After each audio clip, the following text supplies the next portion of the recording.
weird. I started doing comics weirdly for heavy metal. It was right at the end of the original ownership as it was being sold to Kevin Eastman, the Teenage Mutant Ninja Turtle guy. And that lasted maybe a year or two. Mark Martin was editing the section. It was called Funny Pages. And then in there I was seen by the editor of the Oxford American, which is this literary magazine in the South that is still continuing, I think. And they printed me for a while, and then editor from Avon called, and they wanted to do a book, which turned out to be Snake and Bacon.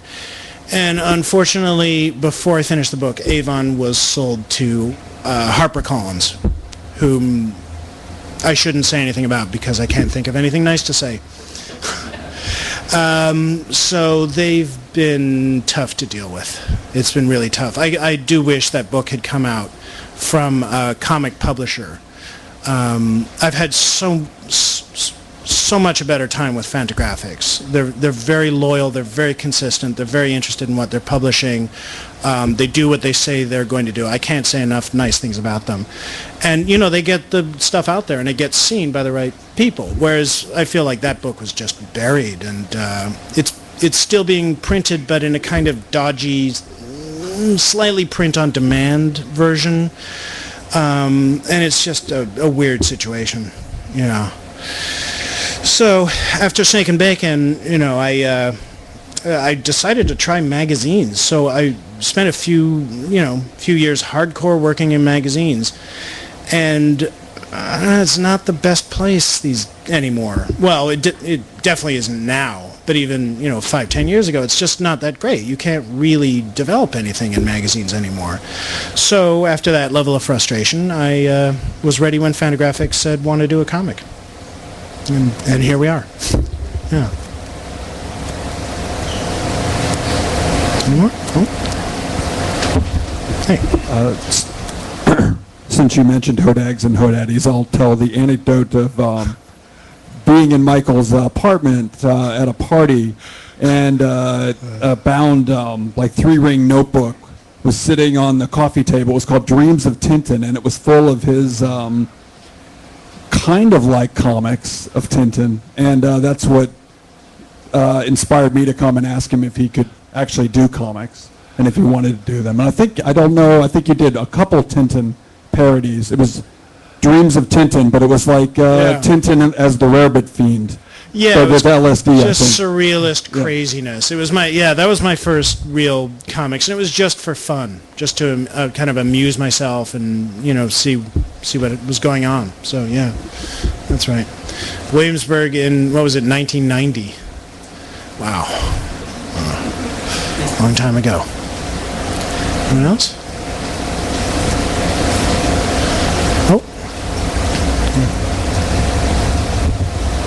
Hi. On? Hi. Okay, fine. How did your relationship with this current publisher come to? It actually came about because HarperCollins was dumping the legitimately printed stock they had of my first book, so I asked Fantagraphics if they wanted to distribute it, and they said no, but would you like to do a new comic? So it was just that easy. I was, I don't know, a little surprised they wanted to. I didn't know if they were interested, but since then they've just been fantastic. Publishing is not that great these days. You shouldn't slam it too much in a bookstore, but Fantagraphics is practically the only company I know that just is really interested in the product, and they don't care so much about celebrity or hype or things like that. And they've just been fantastic.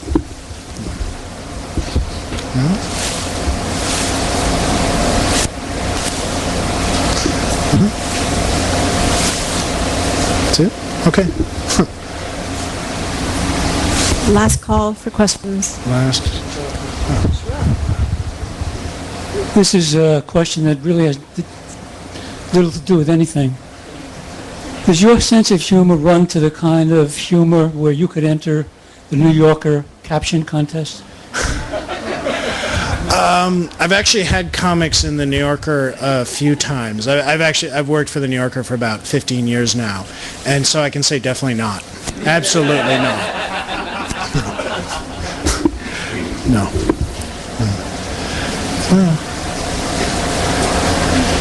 Oh, one more. Yeah. Do you find that do you find that you're as funny in real life, like, or is this like your comedy something that you sort of work on as a product and doesn't come to you as quickly in your daily conversations? I'm one of those people who can be very quiet and then suddenly the switch gets flipped, sort of. But the quickest way to make me funny is to make me angry, which usually makes me really, really funny very fast, but kind of probably unbearably funny.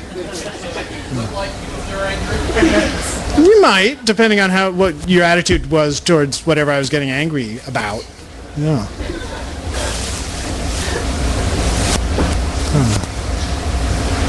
Well, shall we? Okay. Thank you very much.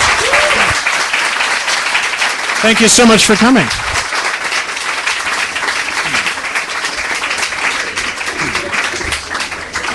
Thank you, Michael Kupperman, and he's going to stick around if you have any lingering questions. If you'd like to get your book signed, please line up between the photography stacks to my left, your right.